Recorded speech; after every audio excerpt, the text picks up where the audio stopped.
नमस्कार दोस्तों, आप सभी का स्वागत है हमारे यूट्यूब चैनल स्टूडेंट सॉल्यूशन के ऊपर।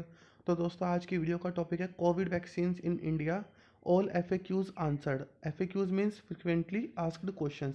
तो दोस्तों, जैसे कि आप लोगों को पता है कि 1 मई से हमारी इंडियन गवर्नमेंट ने वैक्सीनेशन का प्रोसेस स्टार्ट कर दिया है उन लोगों के लिए जिनकी एज 18 ईयर से ज़्यादा है। हालांकि जो वैक्सीनेशन का प्रोसेस था वो जनवरी में स्टार्ट कर दिया गया था, लेकिन तब वो सिर्फ सीनियर सिटीजन्स के लिए या फिर कहें तो जिन लोगों की एज 45 से ज़्यादा थी उनके लिए था।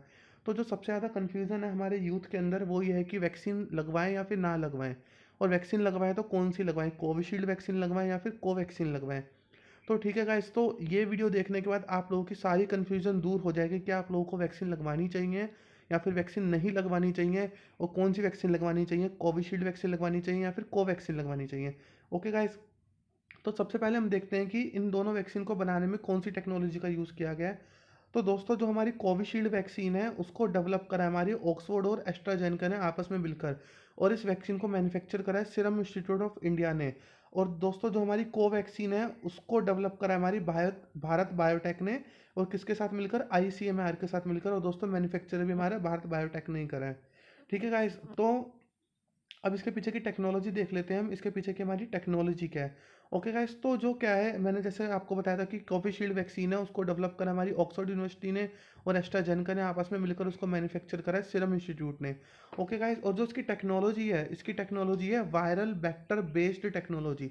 ओके गाइस, जो ये वायरल वेक्टर बेस्ड टेक्नोलॉजी है इसमें क्या होता है, एक तरह का वायरस हमारी बॉडी के अंदर छोड़ दिया जाता है जो क्या करता है, हमारे अंदर एंटीबॉडीज़ को डेवलप करता है। जो टेक्नोलॉजी किसके अंदर यूज़ की गई थी, हमारी टेक्नोलॉजी इबोला वैक्सीन के अंदर। दोस्तों, जो पहले इबोला वायरस आया था ना, तो इबोला वायरस की जो वैक्सीन बनी थी उसके अंदर भी यही टेक्नोलॉजी यूज़ करी गई थी।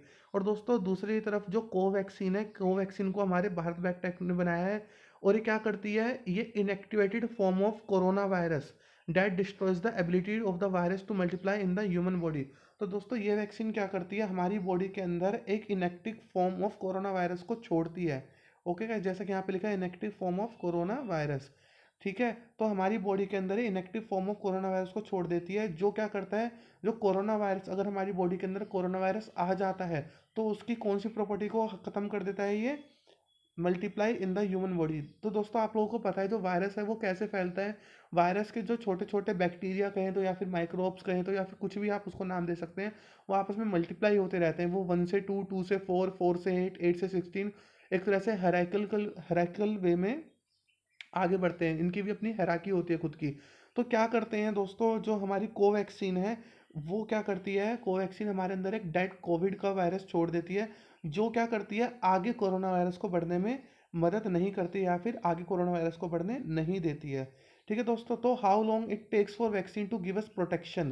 तो दोस्तों, सबसे बड़ा क्वेश्चन लोगों का ये आता है कि यार वैक्सीन लगवाने के बाद तुरंत हम ठीक हो जाएंगे क्या, कि हमने वैक्सीन लगवा लिया, हमें कोरोना वायरस नहीं होगा क्या, क्या हमने वैक्सीन लगवा ली अब हम बाहर खुले में घूम सकते हैं। तो दोस्तों, ऐसा नहीं है, वैक्सीन लगवाने के बाद भी आपको कोरोना वायरस होने के चांसेस हैं, लेकिन जितने पहले थे उतने नहीं हैं। हम कह सकते हैं कि अप टू 90% तक जो आपके कोविड होने के चांसेस है वो ख़त्म हो गए हैं। लेकिन दोस्तों, वो तुरंत के तुरंत भी नहीं हुए हैं, उसको भी टाइम लगता है। तो देखिए, यहाँ पे लिखा हुआ है the immunity doesn't build immediately. जो हमारी इम्यूनिटी है वो एकदम से बिल्ड नहीं होती है, उसको बिल्ड होने में टाइम लगता है। और वो कितना टाइम होता है, it usually takes few weeks. ठीक है दोस्तों, उसको बिल्ड होने में कुछ हफ्तों का टाइम लगता है। और इन वीक्स के दौरान हमें क्या करना है, प्रॉपर अपना फेस मास्क पहनना है, हाइजीन मेंटेन करना है, सोशल डिस्टेंसिंग मेंटेन करनी है, वो प्रॉपर सैनिटाइजर अपने पास रखना है। मतलब दोस्तों, 2 गज की दूरी, मास्क फिर भी है ज़रूरी, वैक्सीन लगवाने के बाद भी ये जो हमारे प्रिवेंशन मेजर्स हैं हमको फॉलो करने पड़ेंगे। तो दोस्तों, अब बात आती है, कुछ लोग कहते हैं कि वैक्सीन लगवाने के बाद इसके काफ़ी सारे साइड इफ़ेक्ट्स हमें शो होते हैं। तो दोस्तों देखिए, वैक्सीन एक ही है, लेकिन हर किसी की बॉडी क्या है, अलग अलग है। हर किसी की कोविड से लड़ने की इम्यूनिटी भी अलग अलग है। तो दोस्तों, क्या होता है कि वैक्सीनेशन के बाद कुछ लोगों को अलग अलग तरह के सिम्टम्स दिखाई देते हैं, और ये सिम्टम्स क्या है, there could be mild symptoms, ये सिम्टम्स बहुत ही कम है। तो दोस्तों, जैसे कि सिम्टम्स हो सकते हैं हमारे इंजेक्शन साइट टेंडरनेस, मतलब जहाँ पे हमारे इंजेक्शन लगा है वहाँ की जो हमारी स्किन है वो क्या हो जाए, सॉफ्ट हो जाए। ठीक है दोस्तों, ये बहुत ही ज़्यादा कॉमन सा कह सकते हैं सिम्टम है, और ये बहुत ही ज़्यादा कम लोगों में दिखाई देता है। ठीक है, और क्या, इंजेक्शन साइट पेन, मतलब जहाँ पे हमारा इंजेक्शन लगता है वहाँ पर दर्द हो जाना, हेडेक, सर में दर्द हो जाना, बॉडी एक पूरे शरीर के अंदर दर्द हो जाना, कोल्ड दोस्तों आपको पता ही है, नॉर्मल सा जुकाम, कफ, खांसी, एब्डोमिनल पेन, मतलब कि पेट में दर्द हो जाना, फटीग दोस्तों थकान हो जाना। माइल्गिया दोस्तों, माइल्गिया हमारा होता है कि हमारी मांसपेशियों के अंदर दर्द होना।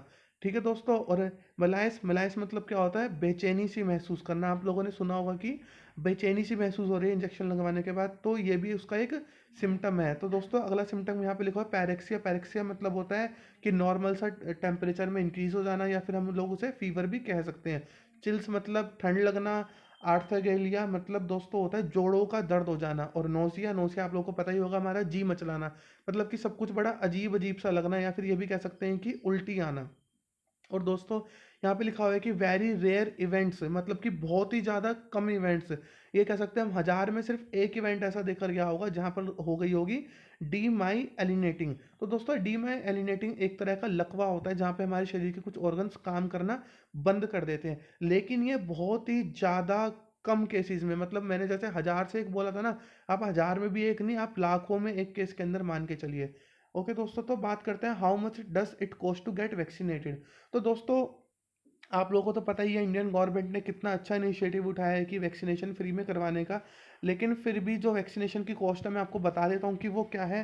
देखिए दोस्तों, जो क्या है, गवर्नमेंट तो फ्री में प्रोवाइड कर रही है, लेकिन प्राइवेट सेंटर्स पे आपको वैक्सीनेशन की कॉस्ट कितने रुपए की लग सकती है, 250 रुपीज़ की लग सकती है। दोस्तों जो सीरम इंस्टीट्यूट है ना, जो कोविशील्ड वैक्सीन बना रहा है, उन्होंने अपनी प्राइस फिक्स करी है ₹300 एक डोज के लिए।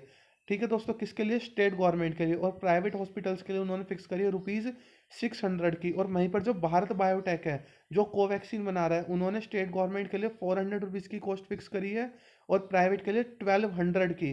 दोस्तों मतलब इस समय ये पता चलता है जो हमारी कोविशील्ड वैक्सीन है ना वो सस्ती है, और जो कोवैक्सीन है वो क्या है, महंगी है। लेकिन हालांकि हमें तो पैसे नहीं देने हैं, गवर्नमेंट हमारे लिए इतना अच्छा इनिशिएटिव उठा रही है, और गवर्नमेंट हमें फ्री में वैक्सीनेशन प्रोवाइड कर रही है। तो दोस्तों अब बात आती है कि जो हमें 2 डोज लगनी है, उन दोनों के बीच में टाइम पीरियड कितना होना चाहिए। तो दोस्तों जो हमें 2 डोजेज लगनी है, उन दोनों के बीच में 4 to 6 वीक्स का हमारा गैप होना चाहिए, अगर हमारी वैक्सीनेशन कोविशील्ड की हुई थी। और वहीं पर अगर हमें क्या कहते हैं, कोवैक्सीन लगी थी, जब भी हमारा 4 to 6 वीक्स का ही टाइम पीरियड है। तो दोस्तों जो 4 to 6 वीक्स का टाइम पीरियड है ना, ये आपका एक्सटेंड भी हो सकता है 7 वीक्स या फिर 8 वीक्स के लिए। उसमें कोई दिक्कत वाली बात नहीं है कि टाइम ज़्यादा हो गया है। तो दोस्तों अगला क्वेश्चन लोगों के मन में यही आता है कि अगर वो टाइम ज़्यादा हो गया है, तो जब कोई प्रॉब्लम है या फिर कोई प्रॉब्लम नहीं है।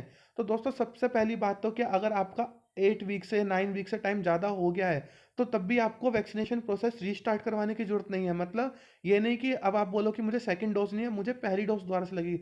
दोस्तों ऐसे कोई दिक्कत वाली बात नहीं है, आपको उस केस में भी सेकंड डोज ही लगेगी। तो उसके अंदर मैक्सिमम गैप जो दे रखा है वो दे रखा है 10 वीक्स का गैप दे रखा है। और दोस्तों आपको पूरी कोशिश करनी है कि 10 वीक्स से ज़्यादा का गैप नहीं होना चाहिए। ओके दोस्तों, अब दोस्तों आप लोगों को जो मेजर क्वेश्चन था कि हमें वैक्सीनेशन कौन सी लगवानी चाहिए, कोविशील्ड लगवानी चाहिए या फिर कोवैक्सीन लगवानी चाहिए। तो दोस्तों इस क्वेश्चन का आंसर बिल्कुल सिंपल सा है। देखिए दोनों की दोनों वैक्सीन बहुत अच्छे से काम कर रही है, इक्वली काम कर रही है। तो हमें कोई सी भी वैक्सीन लगवाने से पहले सोचना नहीं चाहिए, हमें वैक्सीनेशन करवा लेनी चाहिए। और दोस्तों दूसरी बात जो है वो ये है कि इंडियन गवर्नमेंट हमें कोई भी चॉइस नहीं दे रही है कि हम कोवैक्सीन लगवाएं या फिर कोविशील्ड लगवाएं। तो दोस्तों वो बात होती है सिर्फ और सिर्फ सब्जेक्ट टू अवेलेबिलिटी की। मतलब जोन से सेंटर पे आप वैक्सीनेशन के लिए गए हो रजिस्ट्रेशन के बाद, उस सेंटर पे कौन सी वैक्सीन अवेलेबल है आप लोगों को वही वैक्सीन लगेगी, चाहे वो कोवैक्सीन थी या फिर कोविशील्ड थी। उसके अंदर आप लोगों की कोई चॉइस नहीं चलेगी। ओके दोस्तों, तो दोस्तों मेरी आप लोगों से हाथ जोड़ के विनती है कि आप लोग जल्दी से जल्द अपना रजिस्ट्रेशन कराएं, और अपना नंबर आने पे वैक्सीनेशन जरूर कराएं, क्योंकि इस बीमारी को हराने के लिए अब एक ही रास्ता नज़र आ रहा है, वो क्या है, वैक्सीनेशन का रास्ता। और दोस्तों एक और बात की वैक्सीनेशन के बाद ये नहीं कि आप लोग खुला सांड की तरह रोड पे घूम रहे हो। दोस्तों वैक्सीनेशन के बाद भी हमें प्रिवेंटिव मेजर सारे के सारे लेकर चलने हैं, क्योंकि वैक्सीनेशन है ये हमारी बॉडीज के अंदर एंटीबॉडीज डेवलप करती है। ये एक तरह का एंटीडोट नहीं है कि लगवाया कोविड नहीं होगा। दोस्तों कोविड होने के चांसेस हैं, लेकिन पहले से क्या है, बहुत ही ज़्यादा कम है। तो दोस्तों अगर आप लोगों को वीडियो अच्छी लगी है तो प्लीज़ इस वीडियो को लाइक करें। अगर आप हमारे चैनल पे न्यू है तो इस चैनल को सब्सक्राइब करें, और ज़्यादा से ज़्यादा इस वीडियो को शेयर करें ताकि इन्फॉर्मेशन ये आपके बाकी सारे दोस्तों को भी मिल सके। Thank you very much.